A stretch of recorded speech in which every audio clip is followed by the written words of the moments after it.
Good morning, Mr. Chairman and members of the committee, and thank you for the opportunity to present to you today here. Again, as you mentioned, John Dulmes with the Michigan Chemistry Council, and with me is John Cool from the Michigan Railroads Association. Thanks also to Senator McGregor for his work on this. Going back a couple years, we've had the privilege of working with him with that legislation that developed the task force, and then his staff during that time and since that time. And appreciate his willingness to have these conversations, as he mentioned, with other stakeholders, particularly around the issue of key facilities, which is the bill we want to speak to today. So it's SB 920, kind of gets to it there. And I'm not sure if you have the proposed S1 sub there. It's pretty brief. And we are here to speak in support of the substitute. We think it is pretty strong and pretty clear language. But if I can back up a little bit, I want to first just talk about our perspective on drones, because we use drones in our industry. And then also what we see as maybe the concern that we're trying to address and why state statute is needed in this particular legislation. So our companies were among the early adopters. Drones have a lot of promise to help make things safer and more innovative for our industry, how we inspect our facilities. And we're at the forefront of that and riding right along with all the innovations and all the new technologies that come out. Within 5 years, I'm sure all of our companies will be using drones. If not in-house, they'll be using service providers that can offer many great things. But they do present a concern because they're so low cost, they're so easy to use by many different individuals. They're advancing with how much payload they can carry and the kind of cameras and sensors they can use. So security has always been a concern for our facilities, but this just adds a new twist to it. And we start from the basic premise that there should not be unauthorized drone overflights of key facilities. Hard stop. If your drone is not cleared to go over, if it's not, coordinated with the facility, we do not want them over the facilities, because these are high security areas. We're talking, as defined in that section of statute, it's nuclear plants, electrical substations, chemical plants from our companies, rail yards. And talk with our members. There are areas of their chemical plants where even an individual employee cannot bring their personal cell phone, their iPhone, because that's an unrated electrical device. And the potential for interference with the process or the equipment that they have in that part of the facility rises to that level. And so these things buzzing overhead up to 50 pounds at the recreational level with cameras and wireless signals, that presents a lot of concern. We would also add, in Michigan, the correctional facilities, which is not industry, but they've got a real serious issue with drones, and they've documented a number of instances where there's been contraband actually delivered into the facility and not discovered until later. There's currently some prosecution, I believe, of a few individuals that they caught. But the problem is that it's hard to catch the violators when this does happen. So we're kind of talking a little bit hypothetical. The other concern we have is that the federal laws and regulations are incomplete at best. And the FAA's regulations really pertain to the commercial use of drones, kind of setting the rules of the road for how people use them, which is great. It's appropriate. Those are the rules that our companies have to follow when they use them. But there hasn't been a lot of clear guidance and prohibitions for the misuse, as I think as Senator McGregor talked about, especially by hobbyist users, which aren't really even regulated that much at the federal level. It's kind of use common sense, be safe, that sort of thing. There's also no clear enforcement mechanism. So even for the rules that do exist, the FAA is not a law enforcement agency, and they've dealt with aviation, which has primarily been airplanes and helicopters, things of that nature, not one that you can go to Best Buy and walk home with. Michigan State Police issued a report a few weeks ago that, I'll just read from it. They say, one issue that routinely plagues state and local law enforcement is that the FAA rules and regulations are not enforceable by state and local law enforcement officers. The vast majority of their regulations are civil in nature, and without a criminal penalty attached, state and local law enforcement lack the authority to enforce these federal rules. A recent news article I saw also noted that the FAA has only issued 4 notices of violations for drone operators, and none of those included any penalties.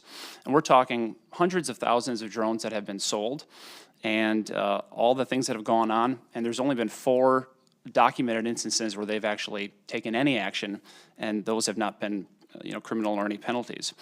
FAA actually recently admitted it's basically up to state and local law enforcement to crack down on rogue drone pilots. They say that they're often in the best position to deter, detect, investigate, and as appropriate, pursue enforcement actions to stop unauthorized or unsafe UAS operations. So then the question is, if it's our job to do the policing, how can we do it? State police, local police departments, they just don't know what to do. It's an FAA rules, they're not familiar with it, and they don't have the ability to do it other than to give a call or send an email to the FAA, and who knows what happens at that point. So we believe a state statute is needed, and we support, legislation that would do that. We can talk about how we want that to look.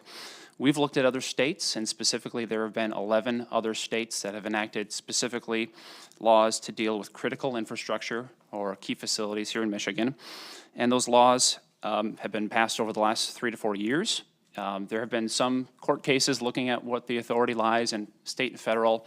Those state laws are all still on the books. And Congress has not taken clear action one way or the other to say that states are unable to do this. It's a little bit of the gray area, but we believe that Michigan, should step up in this area. The key facilities definition is already in statute, and that was recognized by the legislature of the safety concerns of these facilities, and that deals with physical trespass. And we think at the end of the day that any state law should provide clear guidance to drone operators to prevent problems. That's what we're all about. We don't want to penalize innocent or just ill-informed operators. It's really to tell them, this is what we expect you to do or not to do. And the S1 sub that talks about a half mile, I think we're certainly open to discussions, what that safe distance is. We would even just say over our facilities, up to the fence line, because that's where we've drawn the line at your facility. That's where you can't go on foot or on vehicle, and perhaps that's where you can draw the line with airspace as well. So we think that the substitute is clear and strong. It gives the tools to law enforcement also to address the issue. And I will note, too, that the substitute has an exemption for commercial operators. And that's important because, let's say if you're Consumers Energy and you want to inspect your power lines that go into Dow Chemical or another facility, they're not the concern. They're legitimate, they've trained, they have insurance, they have all the right things. And so we want to basically set them off to the side, and anybody that has a license to do this, we would say, we're not trying to affect your operations. And I think that's important, and hopefully addresses the concerns from other groups. So I'll finish there. Maybe John can add some things. Absolutely. John Cool, Michigan Railroads Association, representing the freight railroads that operate here in our state. Thank you to the chair and the committee members, and to Senator McGregor and to staff who have worked on this issue going back a couple years, and for considering these changes. We do support the S1. We believe that is a very reasonable approach to protecting our critical infrastructure. Here in this state, the Senate has voted on the Mackinac Island bill already, dealing with UAS use on the island.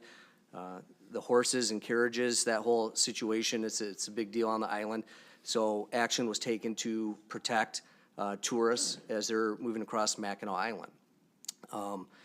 In the previous legislation from last year and current statute, if there's an accident scene, you cannot use a UAS to interfere with law enforcement, paramedics, first responders as they're coming upon the scene.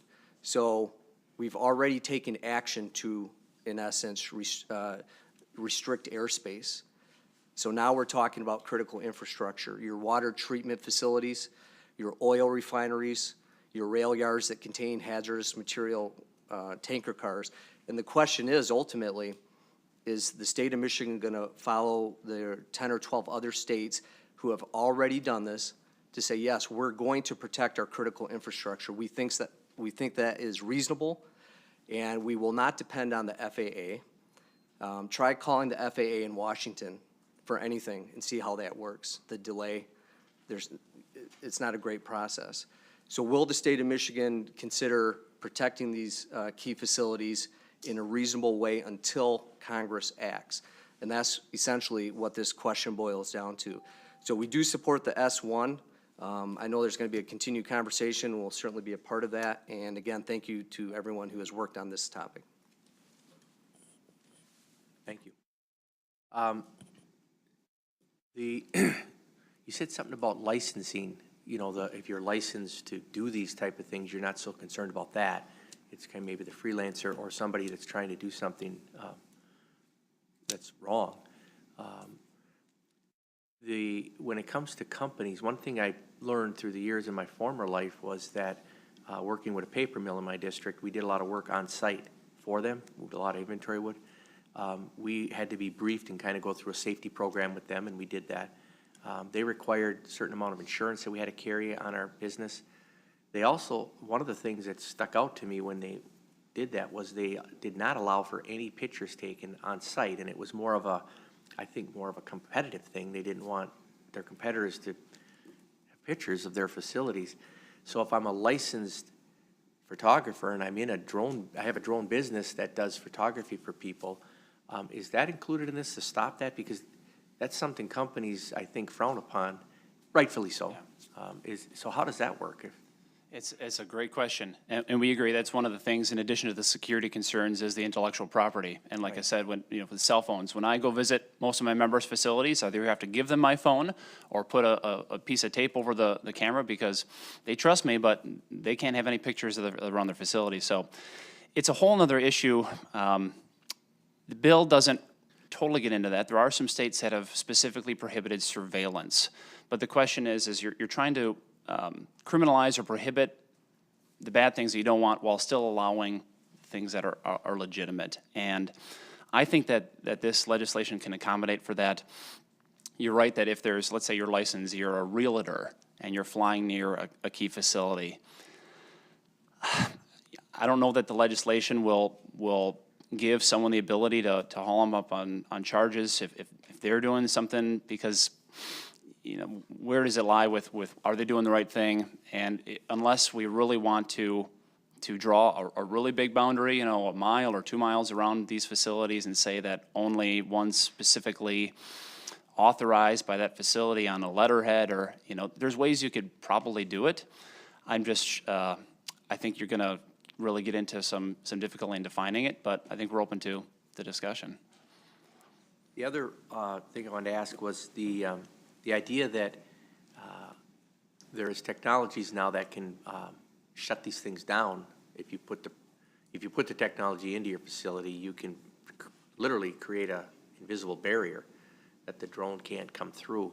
Do you feel comfortable with that, in that are you protected if you chose to do something like that legally? You feel you're covered to do that? Every rail yard across the state of Michigan, I'm going to say the smaller railroads would have a pretty tough time with that technology, implementing that.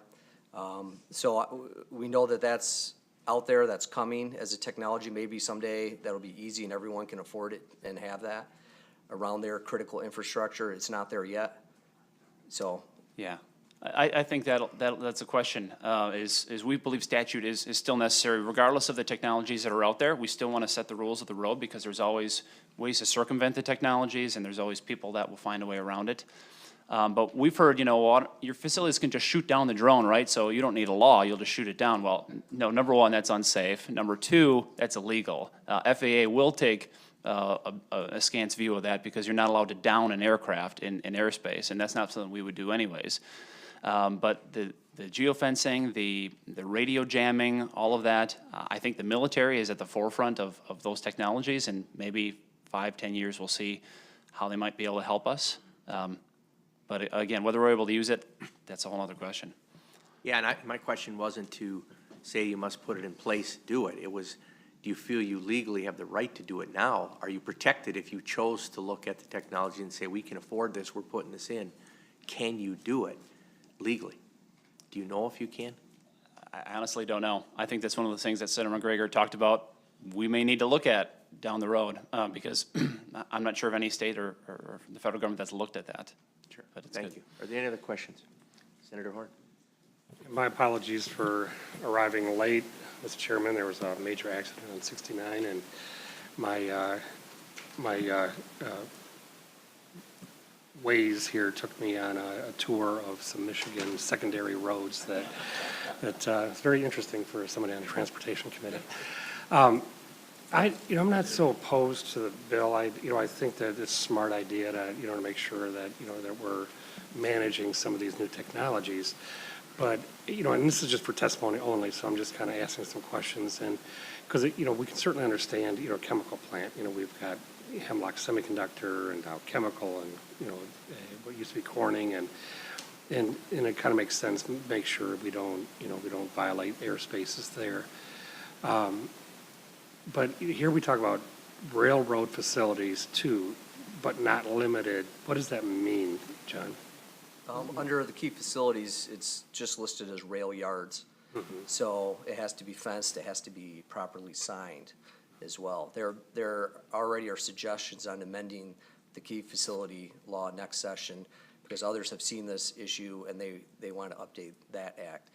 But for the rail perspective, it's just rail yards as the law currently stands. But transload facilities where there could be hazardous materials, main lines where hazardous materials, there have been suggestions, let's include all of that, but that's not how our law is set up right now. My concern is that because we're talking about basically, because we're exempting commercial users, we're dealing with hobbyists, right, for the most part, who are trying to understand this as we're growing into it as well.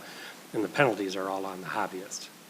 Up to 4 years in jail and, $2,500 fine for my constituents who may have an ITC line that was just built on a piece of farm property that they didn't, they never anticipated.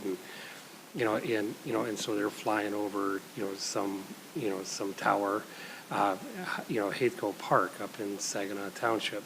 They've got a cell tower that they built in the corner. You can't fly a drone in the parking lot because it's too close to the cell phone tower. See, and if you violate this law unintentionally, that's pretty stiff penalty. Our threshold in this legislation is it's a pretty high bar to have to reach knowingly and intentionally to operate over those key facilities. Who makes that judgment? Well, local law enforcement, the prosecutor, the judge. But when you look at the other states, it's a much lower threshold to meet that, to be written up under that. So this would be pretty tough to knowingly and intentionally engage in that activity. Yeah, it's a good point, and again, we're not trying to throw the book at people that are innocent in a way, and I think some of that comes down to the discretion of applying knowingly, intentionally. I would also say that if we're open to discussions, and I think it was certainly in the penalty, because maybe the 4-year penalty isn't, maybe that can be reduced. We think the more important point is having the clear actual language of what you should or should not do. And ultimately, if people know that there's a law in the books in Michigan that says don't get within this distance or don't fly over the facilities, to us that goes a long way towards actually taking care of the problem, regardless of whether law enforcement actually has to use the statute to charge someone. Perfect, thank you. Any other questions? Seeing none, thank you for your testimony.